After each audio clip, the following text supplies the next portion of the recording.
Este proyecto es beneficiado por el Programa Social Colectivos Culturales Comunitarios, Ciudad de México 2020.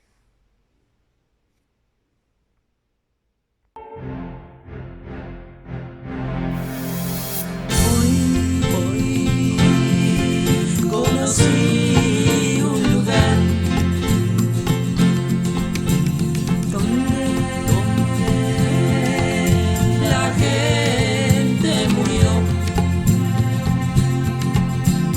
Dicen que muchos lo vieron, pero otros dicen que nada pasó. Dicen que alguien sufrió penas que no mereció.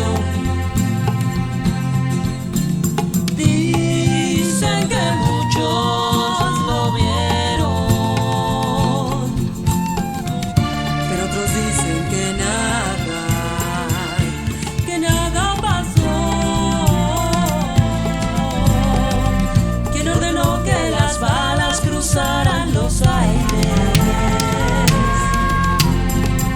¿Quién decidió por 1000 vidas que no conoció?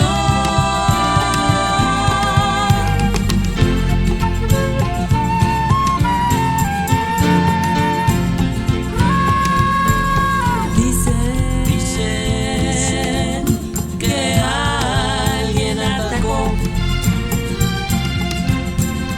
Gente del pueblo murió. Dicen que muchos lo vieron, pero otros dicen que nada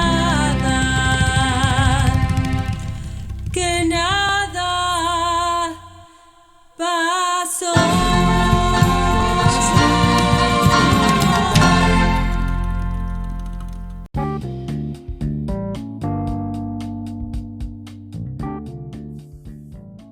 Dentro de nuestra gustadísima sección La Brújula, esta vez te presentamos una crónica de Fernando García Álvarez en una colaboración de Terciopelo Negro para Tecolote Radio.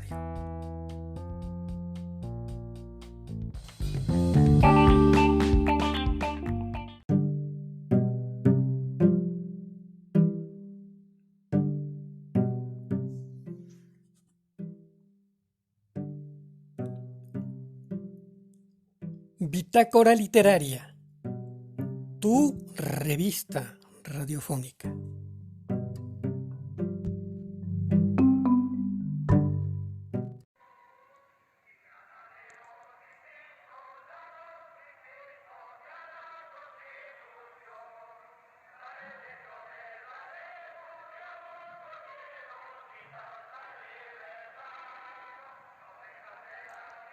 El 2 de octubre de 1968, miles de estudiantes que se manifestaban pacíficamente en la Plaza de las Tres Culturas en Tlatelolco fueron salvajemente reprimidos por órdenes del entonces presidente Gustavo Díaz Ordaz. Cientos murieron asesinados por las balas de militares y policías. Muchos más fueron apresados y torturados por la Dirección General de Seguridad, obligando así a muchos otros a seguir la lucha en la clandestinidad al formar grupos guerrilleros.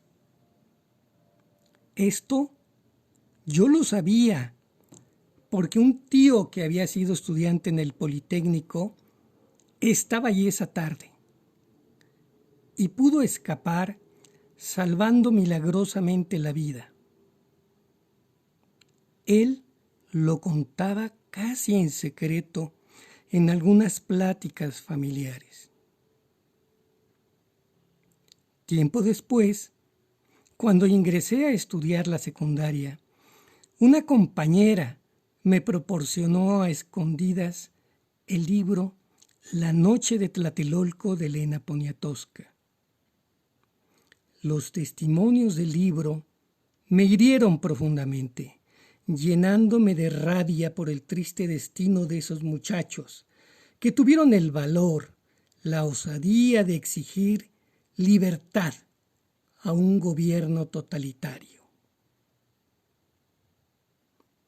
He querido retomar los principios e ideales de su lucha y desde entonces me gusta salir a tomar las calles y gritarle a una sociedad cada vez más mediatizada nuestros anhelos de libertad, igualdad y justicia. 2 de octubre, no se olvida, es de lucha combativa. 2 de octubre no se olvida, es de lucha combativa. Hoy tengo el gusto de ver la derrota en las urnas de este anquilosado régimen de terror. Y la lucha sigue y sigue. Nos falta mucho por alcanzar los sueños de esta revolución pacífica. La lucha sigue y sigue. Sigue hasta encontrar la justicia social que nuestro pueblo merece. 2 de octubre no se olvida. La paralizante, también la purgante y la hilarante. Ay, que son cargantes estos vigilantes. El joven secundario y el universitario con el proletario quieren revolución.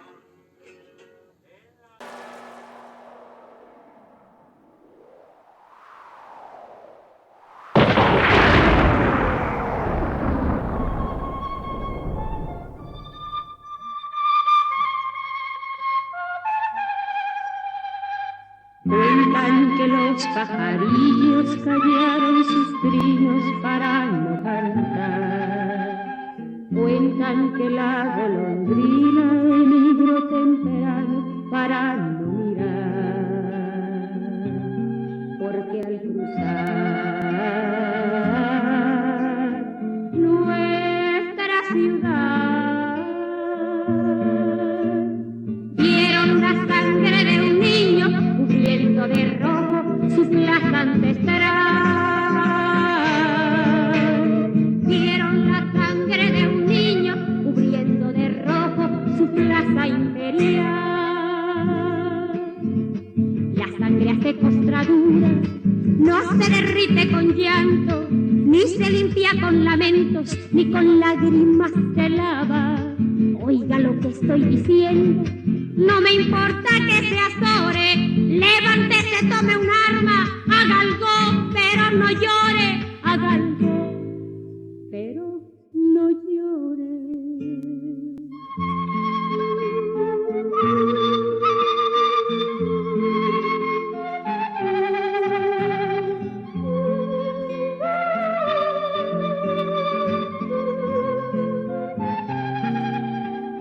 Porque al cruzar nuestra ciudad vieron la sangre de un niño cubriendo de rojo su plaza ritual. Vieron la sangre de un niño cubriendo de rojo su plaza imperial. En el viejo campanario, las campanas redoblando, ya no nos llaman a duelo, a luchar están llamando. Oye lo que estoy diciendo, no me importa que te azores, levántate, toma un arma, haz algo, pero no llores, haz algo, pero no llores.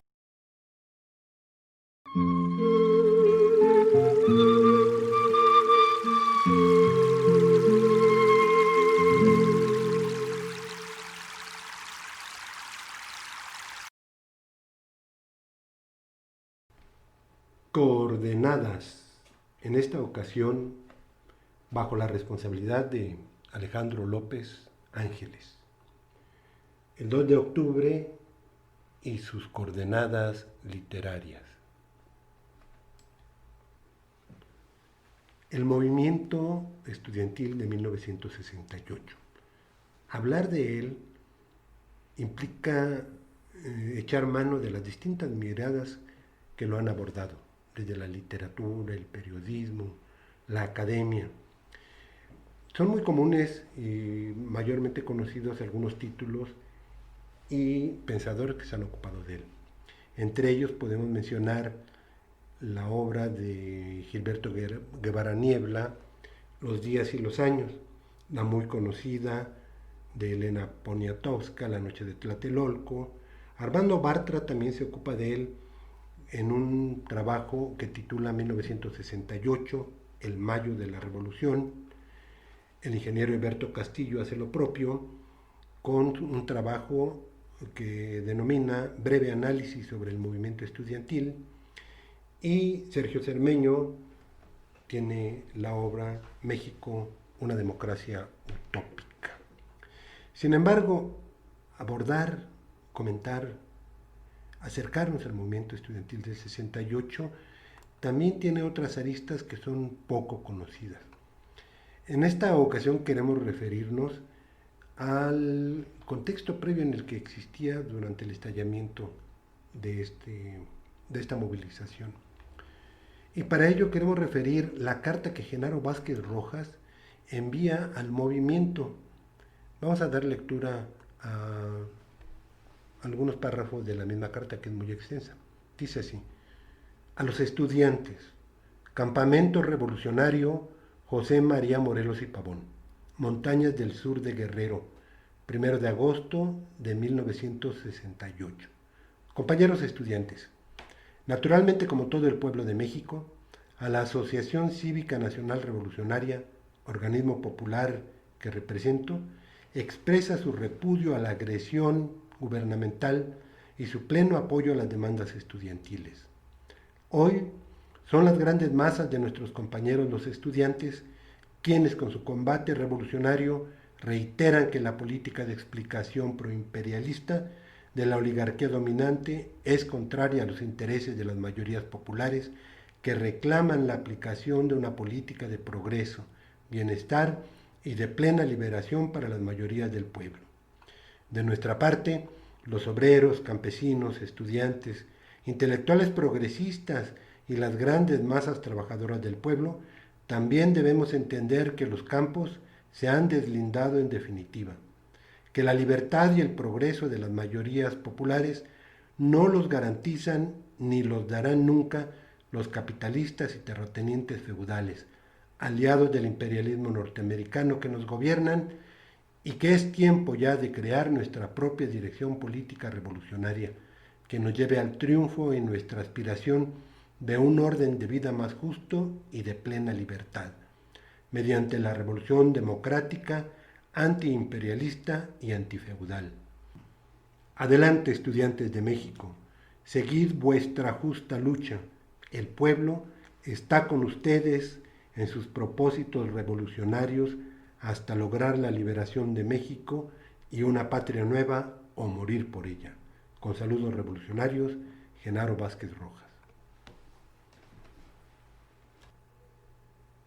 Obra emblemática en torno al movimiento estudiantil del 68 es definitivamente La noche de Tlatelolco, de Elena Poniatowska, periodista y escritora, tal vez una de las obras más conocidas. Vamos a hacer una lectura breve de uno de los testimonios que ella recupera. Yo empecé a trabajar en el movimiento a partir de agosto. Me hice amigo del representante de la Vocacional 7 ante el Consejo Nacional de Huelga. Me nombraron jefe de la brigada de 16 chavos, 10 hombres y 6 mujeres. La brigada Che Guevara. Una brigada toda madre. Hacíamos pintas, mítines, relámpagos. Recolectábamos dinero en los camiones, en la calle, en los mercados. Yo pocas veces estaba en la Vocacional 7, siempre fuera, de brigada. No, yo no soy estudiante, pero soy joven. Era yo comerciante, vendía ropa, pero me atrajo mucho el movimiento estudiantil, su pliego petitorio, la posibilidad de que cesara la represión policíaca y la arbitrariedad en que vivíamos todos. La primera vez que hicimos un mitin fue en el Mercado Grande de Tacuba. Logramos juntar 3,000 personas y como enfrente está la delegación 9ª, fuimos atacados por los policías y todos los comerciantes se encargaron de repeler el ataque con palos y piedras, jitomatazos y romanitazos. La romana es una lechuga. Esto me emocionó un chorro. Testimonio de Antonio Careaga García, vendedor de ropa. Acercarnos al movimiento del 68, necesariamente tenemos que recurrir a la pluma magistral de José Revueltas, militante comunista dentro del partido y fuera del partido, crítico radical del comunismo oficial de aquellos entonces. En su obra México 68, Juventud y Revolución, que se publicó en el año de 1978, él hace una serie de reflexiones. Vamos a conocer alguna de ellas. El siguiente texto nos acerca. El movimiento estudiantil de 1968 no aparece en virtud de una generación espontánea, como un simple desorden más de la juventud estudiosa. Las grandes demostraciones de masas que siguieron a las primeras escaramuzas con los granaderos indicaban, desde luego, un mar de fondo social, una problemática más amplia y que rompía los marcos de la pura inquietud estudiantil, de la que ésta no aparecía sino como un eco sorprendente y confuso. Las consignas radicales, los métodos nuevos, el estilo diferente, que hasta entonces no habían aparecido en la condición de algo que las propias masas asumieran como propio, hacían del movimiento un fenómeno original, imprevisto, muy a propósito para causar el desconcierto de todas aquellas gentes que esperaban los brotes revolucionarios por otros cauces y con otras expresiones, que se ajustaran más a los moldes clásicos. ¿Qué significaban los nombres del Che Guevara, de Ho Chi Minh, de Lenin y Trotsky en las filas de las manifestaciones? ¿A qué respondían aquellos lemas revolucionarios y aquellas consignas avanzadas y novedosas en las paredes del edificio de la universidad o del Politécnico? ¿En qué radicaba el profundo respeto y la autoridad conquistados por el Consejo Nacional de Huelga? ¿Cuál era el resorte que se apoyaba la disciplina hacia los comités de lucha? ¿De dónde nacían la devoción, el cariño, el orgullo de pertenecer a una brigada política? ¿Y en qué estaba el secreto de su extraordinaria e incansable actividad?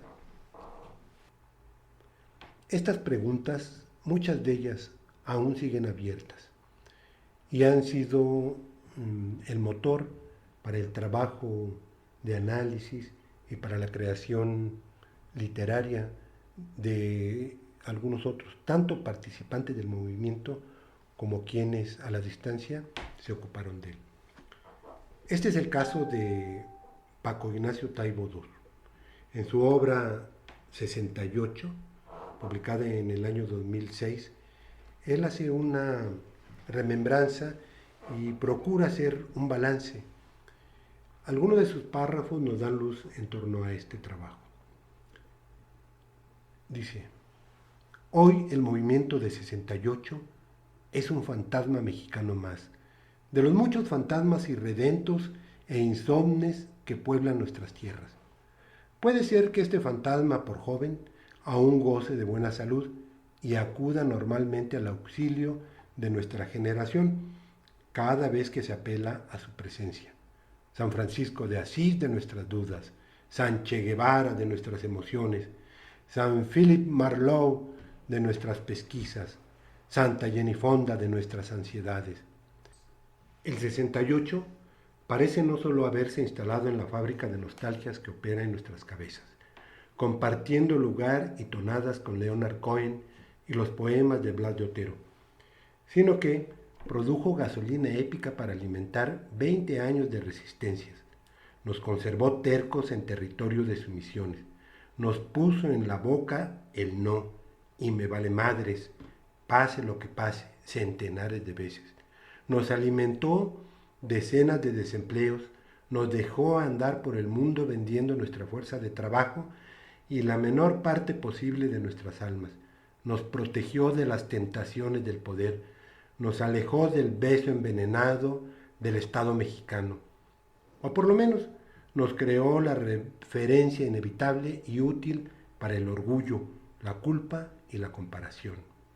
Si todos somos personajes de una novela que se escribe en una pinche Olivetti sin cinta, si vivimos tratando de ser fieles al personaje que para nosotros mismos hemos inventado, no cabe duda que el carácter principal se forjó en el 68, que sus mejores gestos, el brazo estirado, casi rompiéndose los muslos, la salida a la calle a pesar de la parálisis del miedo, la capacidad para vivir lo colectivo, la vocación de insomnio, ahí se fabricó y hemos vivido imitándolo con mayor o menor fortuna.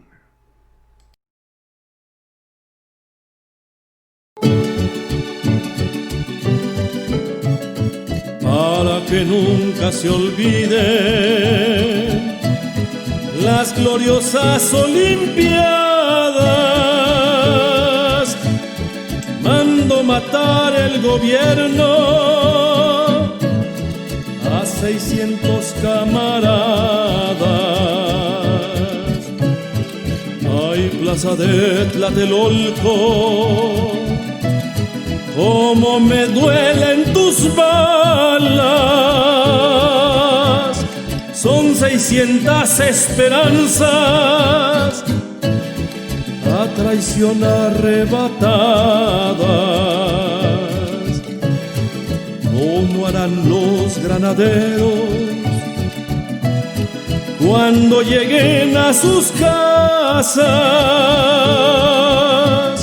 Amarán a sus mujeres con manos ensangrentadas, porque esas manchas no salen ni con jabón ni con agua.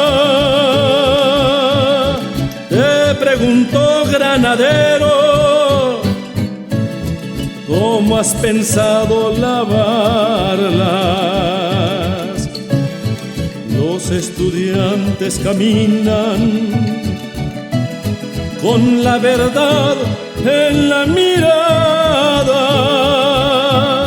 Para sus muertos les llevan acciones, no más palabras.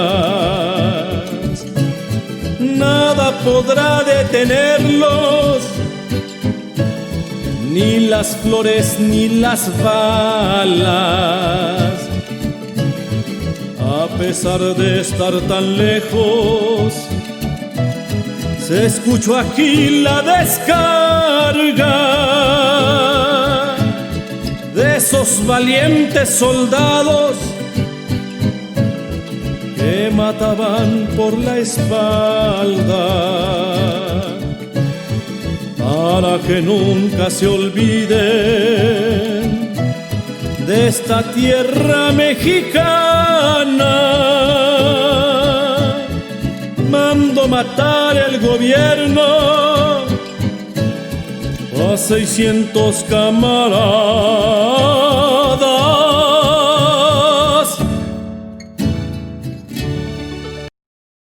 Hola de nuevo, radio escucha de Tecolote Radio.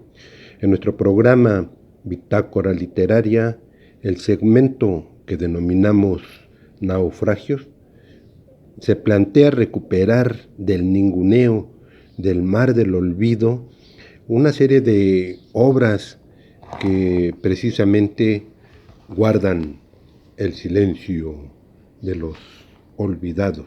En esta ocasión quiero comentarles la obra de un compañero muy querido, recientemente fallecido, Guillermo Palacios, un activista de toda su vida, que él titula De la protesta callejera a la lucha por otro mundo posible. Es una obra, una edición de autor, como se les dice, y en el cual colaboran Enrique Castañedo, en el diseño de interiores y la portada. La revisión textual del mismo estuvo a cargo de Alejandro Centeno, y en la portada y contraportada encontramos fotografías relativas al movimiento del 68.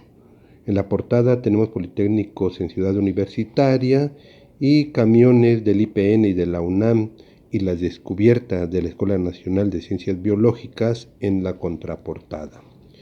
Bueno, lo interesante de este trabajo es que su autor, el compañero Memo, también conocido como el Flaco, recupera una serie de testimonios en primera persona y testimonios de personas muy cercanas que tuvieron la vivencia del movimiento de 1968. Es una obra bastante entrañable porque nos sitúa en el momento y nos hace sentir el calor de la protesta, el fragor de los combates, propiamente combates, frente al régimen autoritario de aquel entonces. Voy a hacer la lectura textual de una parte de esta obra con la intención de motivar, llamar la atención y que pudiera interesarles a buscar y leer esta obra.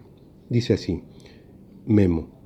Recorriendo cada escuela, compañeros del CNH, profesores y padres de familia, pedían a quienes se atrincheraban en las azoteas de los planteles salir, que nadie se quedara dentro, que era mejor resistir en la calle, que así se había hecho en los días previos en Zacatenco y en Tlatelolco, donde la resistencia de la Vocacional 7 se había extendido por los edificios de la unidad habitacional, que en el casco era mejor desde las calles, montando barricadas y aplicando el pica y huye. Las brigadas Molotov necesitaban de un mínimo de 3 integrantes, uno cargando una caja con molotovs ya preparadas, otro con una tea encendida y un lanzador. Los lanzadores de piedras solo necesitaban un morral para llevar el parque, buen brazo de pitcher y mucha agilidad. Para potenciar la capacidad incendiaria de las molotov, se regó en el pavimento aceite, de modo que cuando volvieran a pasar los granaderos, una sola molotov lanzada en medio del pavimento bañado de aceite alzaba una gran llamarada, además de que el pavimento aceitoso hacía derrapar los vehículos policiales, causando gran desconcierto, lo cual se aprovechaba para que la lluvia de piedras intensificada los obligara a replegarse. Y en el repliegue eran confrontados por otros grupos de compañeros que venían de Zacatenco, la Ciudadela o Tlatelolco a apoyar la defensa del casco. Más adelante, en esta sección que él denomina La Resistencia en Santo Tomás, podemos leer: a las filas estudiantiles se sumaron los jóvenes de Tlatilco, Xochimancas, Santa María la Ribera, Santa Úrsula y habitantes de los vagones de ferrocarril, convertidos en viviendas, junto al Deportivo Plan Sexenal. El apoyo popular en el rumbo del casco fue además como una revancha de la gente por los agravios sufridos 10 años atrás, cuando fue reprimida la huelga ferrocarrilera, pues allí, en Pantaco, en Onoalco, en Tlatilco, la Obrero Popular y otros barrios proletarios, vivían muchos trabajadores del riel que no olvidaban a sus compañeros asesinados, torturados, encarcelados. Saber que los estudiantes reclamábamos la libertad de todos los presos políticos, Demetrio Vallejo y Valentín Campa entre ellos, fue suficiente para que su apoyo fuera rotundo. Los barrios populares cercanos a Zacatenco, Tlatelolco y el casco de Santo Tomás aportaron gran número de combatientes, pues las pandillas de jóvenes que los habitan tomaron parte activa en los enfrentamientos contra la policía. Quizá no convencidos de los motivos de nuestra lucha, pero sí con mucho coraje contra los uniformados que cotidianamente los hostigaban con redadas por el único delito de jugar la cascarita de fútbol en la calle o por libarse una chela en la tienda de la esquina. Pero además estaba muy claro que para los policías lo que menos importaba era preservar la ley y el orden. Ese era el mero pretexto. Las redadas en los barrios eran asaltos a mano armada. A lo que llegaban era a extorsionar. Al día siguiente, la prensa, la radio y la TV daban cuenta de sangrientos combates contra las fuerzas del orden. Los estudiantes y pueblo que nos apoyó fuimos acusados de vándalos. Las autodefensas fueron presentadas como guerrilla urbana. La invasión militar se justificaba para desalojar a los grupos radicales que se habían apoderado de los planteles, convirtiéndolos en reductos sediciosos, desde donde se sembraba el caos y el desorden en la ciudad, rompiendo con el orden constitucional. Así, esta criminal acción militar fue presentada como una proeza patriótica de los heroicos Juanes y se preparaba a la opinión pública para algo peor. En el Politécnico, nuestro arsenal fue más producto del ingenio y la creatividad que de la posesión de armas de fuego. Aunque se las hubo, pero nuestro potencial de fuego nunca pudo compararse con el de las fuerzas represivas. Una fusca sustraída del ropero del abuelo, un cohete que te vendió un cuate del barrio y el embrión del grupo Lacandones, totalmente clandestino, formado por brigadistas de la Escuela Superior de Ingeniería y Arquitectura, de la Escuela Superior de Ingeniería Mecánica Eléctrica y de la Escuela Superior de Física y Matemáticas, así como de la Escuela Superior de Economía, que actuaron como brigadas de autodefensa en la Boca 7 y en el casco de Santo Tomás. Muchas gracias por esta invitación a Tecolote Radio y a este segmento de Bote Salvavidas. Muchas gracias por esta entrevista. Voy a tratar de responder de una manera concisa el guión de preguntas que me han hecho llegar. Y bueno, primero explicarles un poco acerca de mi trayectoria. Soy Eva Albavera Viveros, he trabajado en radio desde hace ya más de 35 años, tengo 55 en este momento, y ha sido muy interesante iniciar con un programa cultural todos los domingos en mi natal ciudad de Taxco, de Alarcón Guerrero. Nos encontrábamos familiarmente, teníamos una librería en donde se escuchaba siempre música folclórica, latinoamericana, se escuchaba música de la que llaman de protesta, y en esta cafetería se podía tomar un café, había recitales de poesía, había encuentros literarios y por supuesto que no podía faltar cada domingo por la mañana un programa de radio en donde se presentaban algunas pequeñas obras impresas, la mayoría de ellas editadas con el recurso de los creadores y las creadoras. Ese fue un inicio que me dejó marcada porque lo que quería era justo empezar a difundir y a informar acerca de la creación cultural. De ahí, bueno, pues pasamos a la promoción cultural. Mi carrera de base es antropología social, pero más allá de esto, también lo importante es lo que se puede hacer con la difusión a través de medios como este en donde tenemos un amplio espectro de auditorio, en donde podemos contactar, que no importa que sean 10, 20, 300, la comunicación es de uno a uno. Yo, el emisor, y tú, que estás ahí, el receptor o la receptora. Es muy interesante poder darse cuenta que a las personas, al público radio escucha, le gusta escuchar desde anécdotas, análisis, comentarios, o que de pronto una frase, alguna cita de algún texto, pueden hacerles que tengan un golpe de campana, una vuelta de campana, y digan, bueno, sí, esto es maravilloso lo que estoy escuchando, ¿a qué texto se refiere? ¿Quién es el autor? Y de pronto puede ser algo que ayude a resolver alguna problemática en la que están o que les dé un enfoque. A veces hasta un cambio de paradigma. Lo que es importante de trabajar la promoción cultural a través de los medios de educación y específicamente de comunicación y específicamente de la radio es la posibilidad de llegar a todas y a cada una de las personas, pero sobre todo también el mensaje, porque inicialmente, y eso es algo fundamental, ¿qué queremos decir? Y después está a quién se lo queremos decir.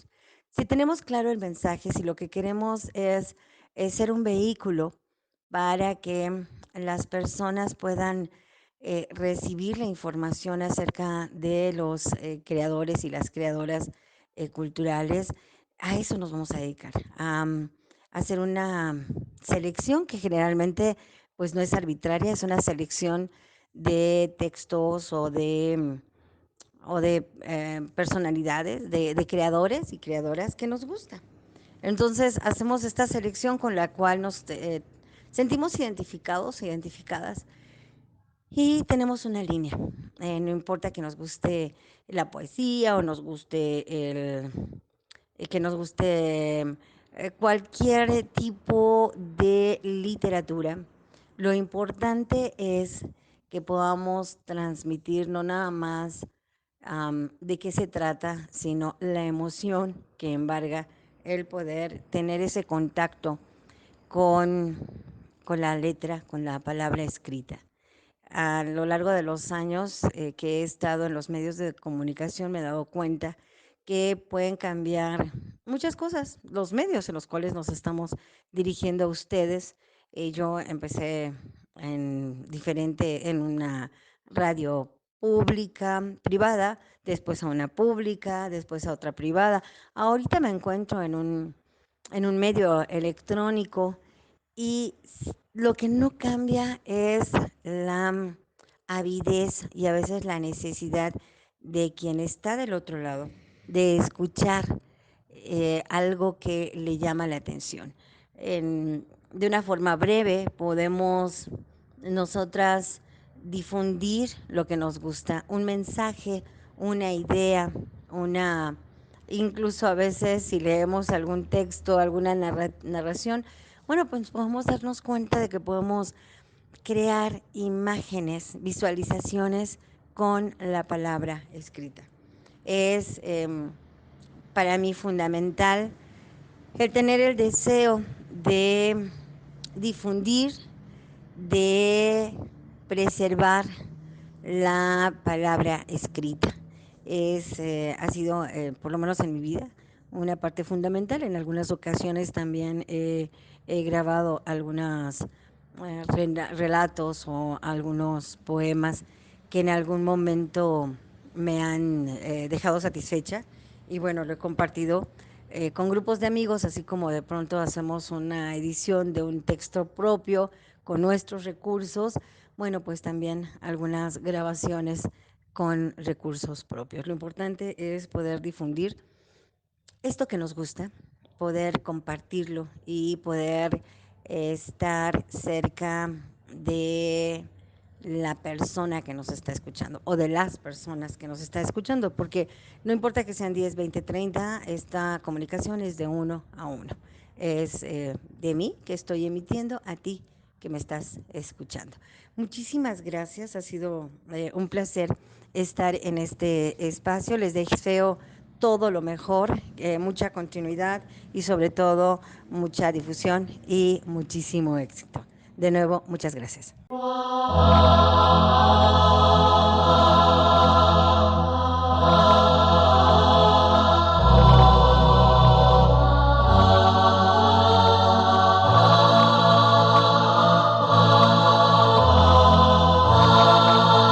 Movimiento estudiantil, con firmeza hay que luchar, el futuro hay que escribir con la luz de libertad. Estudiante, compañero, debemos de recordar 2 de octubre, Tlatelolco, hasta siempre vivirá. la fuerza militar, a sus cuerpos los mataron, sus ideales no murieron, en la historia brillan ya sus pancartas y banderas, hoy ondean por doquier, y su sangre compañera nunca la hemos de olvidar. Compañeros estudiantes, hasta la victoria siempre. CNH.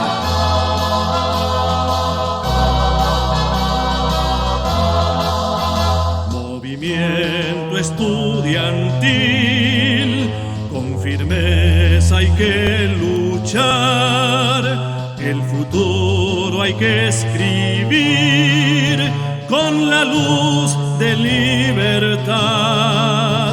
Con el pueblo marcharemos por el campo y la ciudad, su ejemplo renace siempre con más fuerza popular. Marcharemos con honor por justicia y libertad, con gallardía y dolor, su recuerdo luchará y la historia continúa con la fuerza juvenil, nueva sangre combatiente, movimiento estudiantil. Si avanzo, sígueme. Si me detengo, empújame. Si te traiciono, mátame. Si me asesinan, véngame. Movimiento estudiantil, con firmeza hay que luchar, el futuro hay que escribir con la luz de libertad. Estudiante compañero, debemos de recordar 2 de octubre, Tlatelolco, hasta siempre vivirá.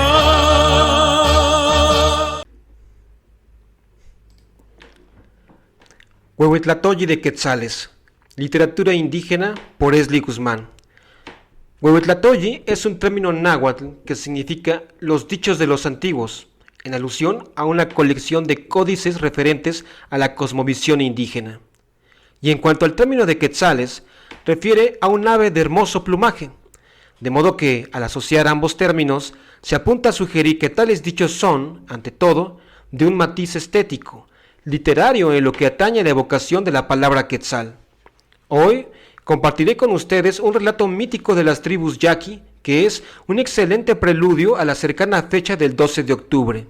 Se titula La serpiente del fin del mundo.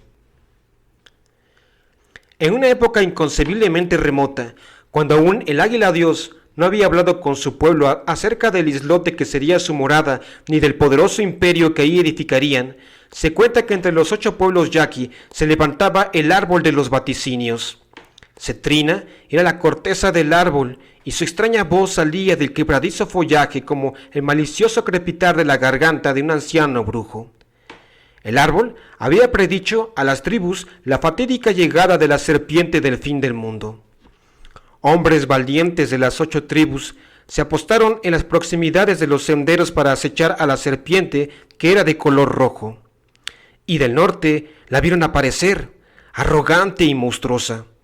Un aguerrido contingente la enfrentó en un primer combate, pero sus flechas no consiguieron penetrar la coraza resplandeciente de sus escamas. Hubo una segunda escaramuza, mucho peor que la primera, en la que muchas nobles vidas se perdieron ahí mismo. Fue así que el gran dirigente, ante lo que podría ser la catástrofe total entre los suyos, decidió solicitar la ayuda del mago Chapulín Huochimea. Los grandes jefes consintieron en la medida y enviaron a la golondrina como su mensajero. Y la golondrina remontó los vastos llanos y las elevadas cumbres en un rápido vuelo sin reposo. Después de días, llegó hasta el sitio en el que se encontraba el mago Huochimea, a quien dijo: «Traigo para ti un respetuoso saludo del gran dirigente. Las 8 tribus yaqui necesitan de tu auxilio para exterminar a la serpiente del fin del mundo, que fue profetizada por el árbol de los vaticinios». «Acudiré al llamado de las tribus», respondió el mago. «Ahora debes regresar con ellos al punto y hacerles saber que voy en camino. Parte, pues, y lleva a ellos mi respuesta». Apenas la golondrina levantó el vuelo, el mago se afiló los espolones que portaba en los tobillos y ascendió a la cima de una colina, y con un solo golpe de talones dio un salto descomunal con el que libró, en pocos momentos, una trayectoria que a un hombre ordinario le habría tomado días recorrer. De unos cuantos saltos consiguió llegar a la fortificación, incluso antes de que la golondrina lo lograra, y estaban ahí el gran dirigente y sus más leales y diestros guerreros, Penacho de Nieve, el que lleva la Vía Láctea por penacho, y otros. Todos, con enorme alegría, festejaron el arribo del héroe. En cuanto concluyó la celebración, Huochimea les dijo: «Traigan ramas y hojas verdes». Los hombres obedecieron en el acto. Entonces, el mago les indicó que molieran bien todo aquello hasta obtener sus jugos. Hecho lo anterior, entregaron al mago el verde extracto en un recipiente. «Bien, ahora tienen que untarme esto en la piel», les dijo. Cuando terminaron de hacer según se les había pedido, Huochimea lucía como un ídolo de jade. Enseguida giró otra orden: «Póngame arriba de ese árbol, ya que la serpiente roja habrá de pasar por ahí». Una vez en el árbol, el mago se confundió con el color del follaje. No pasó mucho tiempo para que la gigantesca bestia apareciera. Si bien miraba por todas partes con sus poderosos ojos en búsqueda de alguna víctima, no pudo notar la presencia del mago entre la enramada del árbol. Cuando se deslizaba bajo la copa de éste, Huochimea saltó sobre ella y de 2 certeros cortes con los espolones la decapitó. La monstruosa cabeza del reptil rodó vertiginosamente hasta que se detuvo a 4 leguas del árbol en la que fue emboscada. Los guerreros corrieron tras el sangriento despojo. Cuando lo hallaron, las fauces se abrieron agónicas para proferir una siniestra predicción. «Mi deseo era gobernar a los pueblos yaqui, someter a la tribu Bakun y a la Belem, sojuzgar al Kokuri y a los Potam, subyugar a los Bican y a los Rahum, reinar sobre los Torin y los Wiribis, pero han logrado masacrarme gracias a las astutas maniobras del mago Huochimea. Aún así, atiendan, indómitos guerreros, no cesen de vigilar sus senderos y veredas, pues, con el paso de los años, del oriente y del sur, hordas de hombres blancos llegarán con armas terribles como el rayo y el trueno. No vivirán ustedes a menos de que a ellos los despojen de sus armas y les combatan con las mismas sin desfallecer. De otro modo, todos ustedes sucumbirán, serán esclavizados y sus tierras les serán arrebatadas».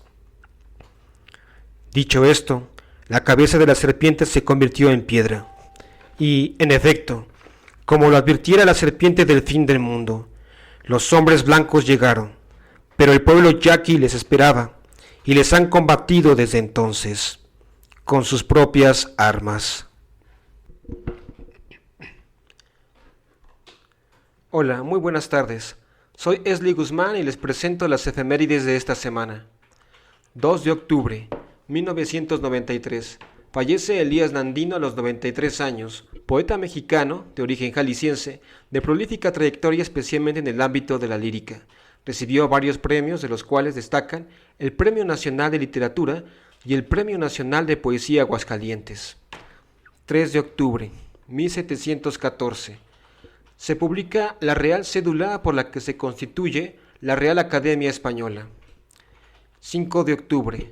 Nacen 3 haces de la literatura latinoamericana: Teresa de la Parra, alias Frufru, 1889, escritora venezolana cuya obra Ifigenia fue tanto su obra más conocida como una referencia en el feminismo de la época.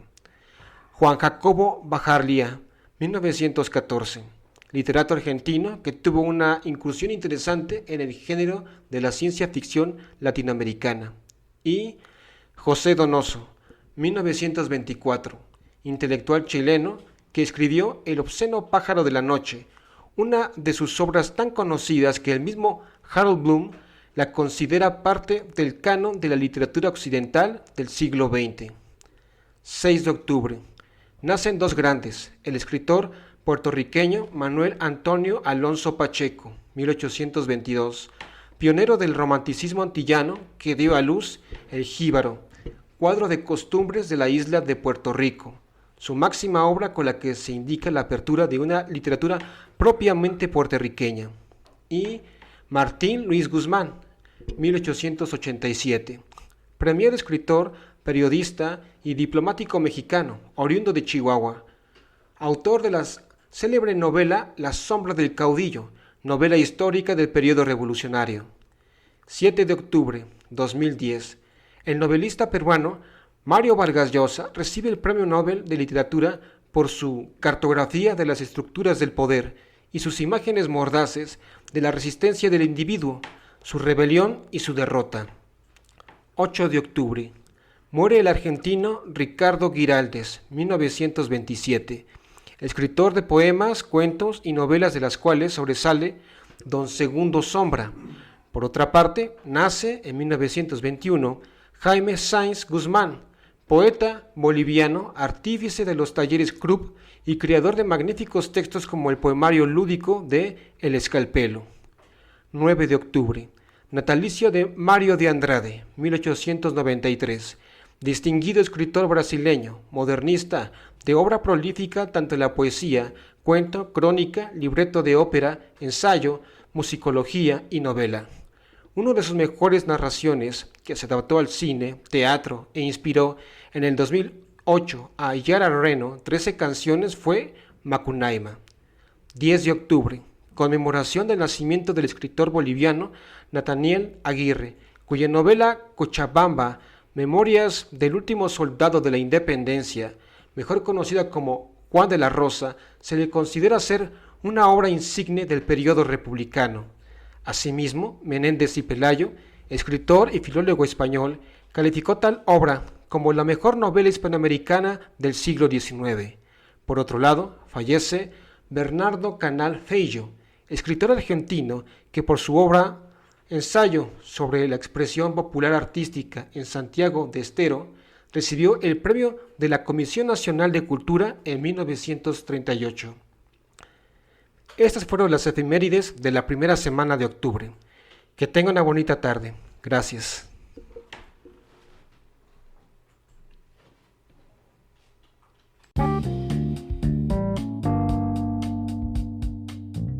Tierra a la vista. Nuestras novedades y recomendaciones desde el rincón poético de la tía Jaque en Terciopelo Negro para Tecolotro Radio. Una vez más con ustedes.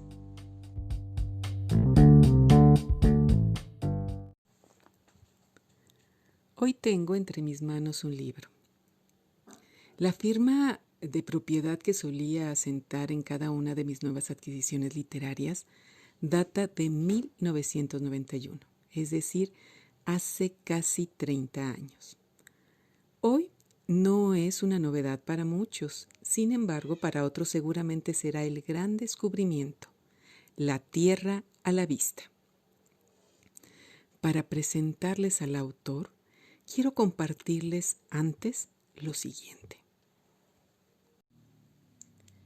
Ahí tienes que había una vez un muchacho más loco que toda la vida se la había pasado sueñe y sueñe. Una vez vinieron los Reyes Magos y le trajeron un libro lleno de monitos donde se contaban historias de piratas que recorrían las tierras y los mares más raros que tú o yo hayamos visto. Desde entonces no tuvo otro que hacer que estarse leyendo aquella clase de libros donde él encontraba un relato parecido al de sus sueños. Se volvió muy flojo, porque a todos los que les gusta leer mucho, de tanto estar sentados, les da flojera hacer cualquier otra cosa. Y tú sabes que el estarse sentado y quieto le llena a uno la cabeza de pensamientos. Y esos pensamientos viven y toman formas extrañas y se enredan de tal modo que al cabo del tiempo a la gente que eso le ocurre se vuelve loca. Aquí tienes un ejemplo. Yo, Juan Rulfo. Uno de los grandes atributos de Rulfo es esa escritura fotográfica y hasta cinematográfica. Leer a Rulfo es ver, oler, sentir, mirar los paisajes, hablar con la gente, escuchar sus denuncias. Juan Rulfo fue un personaje un poco extraño, pero vamos a centrarnos en su libro de cuentos titulado El llano en llamas, y especialmente en un cuento que se llama Lubina. Los cuentos del llano en llamas se empiezan a publicar en 1945 aproximadamente, pero el libro como tal se publica en 1952 en la colección Letras Mexicanas del Fondo de Cultura Económica. Ustedes me preguntarán, y bueno, ¿por qué Rulfo y por qué Lubina especialmente? Dicen los de Lubina que de aquellas barrancas suben los sueños, pero yo lo único que vi subir fue el viento, en tremolina, como si allá abajo lo tuvieran encañonado en tubos de carrizo.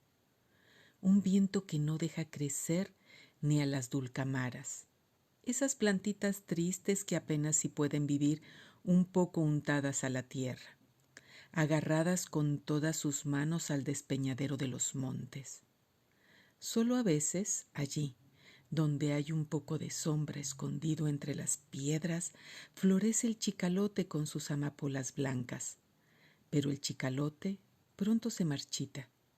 Entonces uno lo oye rasguñando el aire con sus ramas espinosas, haciendo un ruido como el de un cuchillo sobre una piedra de afilar.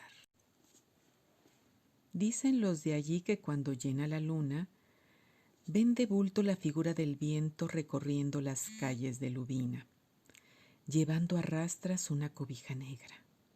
Pero yo siempre lo que llegué a ver, cuando había luna en Lubina, fue la imagen del desconsuelo. Siempre. Resulta fácil ver las cosas desde aquí, meramente traídas por el recuerdo, donde no tienen parecido ninguno. Pero a mí no me cuesta ningún trabajo seguir hablándole de lo que sé, tratándose de Lubina. Allá viví, allá dejé la vida. Porque en Lubina solo viven los puros viejos y los que todavía no han nacido, como quien dice, y mujeres sin fuerzas, casi trabadas de tan flacas. Los niños que han nacido allí se han ido. Apenas les clarea el alba y ya son hombres. Como quien dice, pegan el brinco del pecho de la madre al asadón y desaparecen de Lubina. Así es allá la cosa.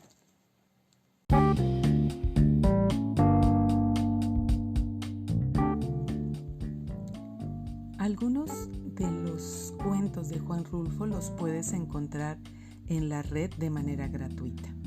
No te quedes sin saber de Lubina, el personaje central de esta gran historia de Juan Rulfo. Nos vemos la próxima semana. Desde el Rincón Poético de la Tía Jaque en Terciopelo Negro, para Tecolote Radio. Un día traté de convencerlos de que se fueran a otro lugar, donde la tierra fuera buena. «Vámonos de aquí», les dije. «No faltará modo de acomodarnos en alguna parte. El gobierno nos ayudará». Ellos me oyeron, sin parpadear, mirándome desde el fondo de sus ojos, de los que solo se asomaba una lucecita ya muy adentro. ¿Dices que el gobierno nos ayudará, profesor? ¿Tú no conoces al gobierno? Les dije que sí. También nosotros lo conocemos. Da esa casualidad. De lo que no sabemos nada es de la madre del gobierno. Y yo les dije que era la patria.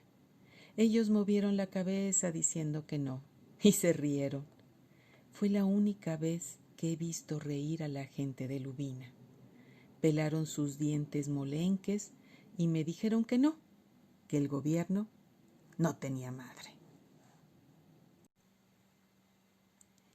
Porque Lubina es la denuncia de un pueblo que sufre el abandono de su gobierno, de su gente, de su país, en pleno siglo XX, más de 50 años atrás.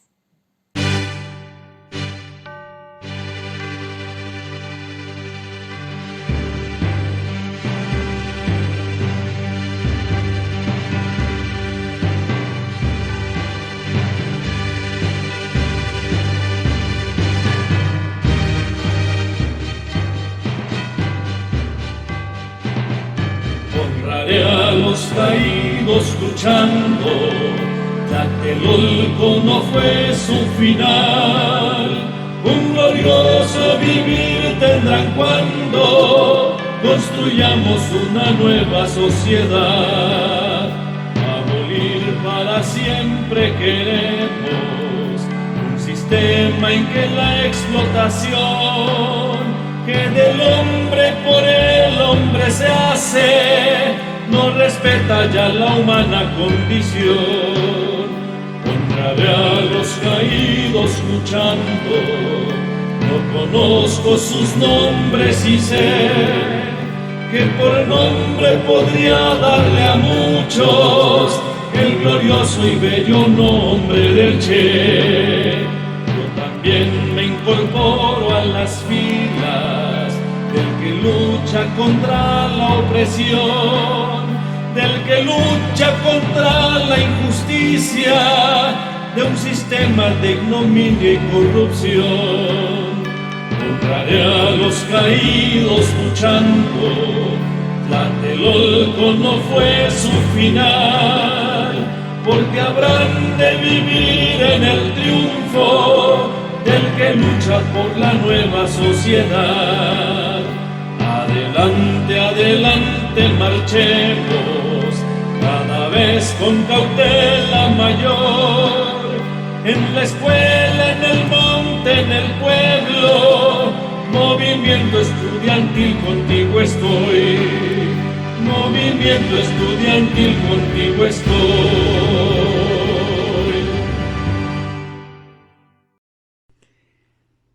Agradecemos la participación en este programa de Amparo Ochoa, el grupo Los Nacos y Víctor Guerra, con una producción de Tecolote Radio. Este programa es de carácter público, no es patrocinado ni promovido por partido político alguno y sus recursos provienen de los impuestos que pagan todos los contribuyentes. Está prohibido el uso de este programa con fines políticos, electorales, de lucro y otros distintos a los establecidos. Quien haga uso indebido de los recursos de este programa en el Distrito Federal será sancionado de acuerdo con la ley aplicable y ante la autoridad competente.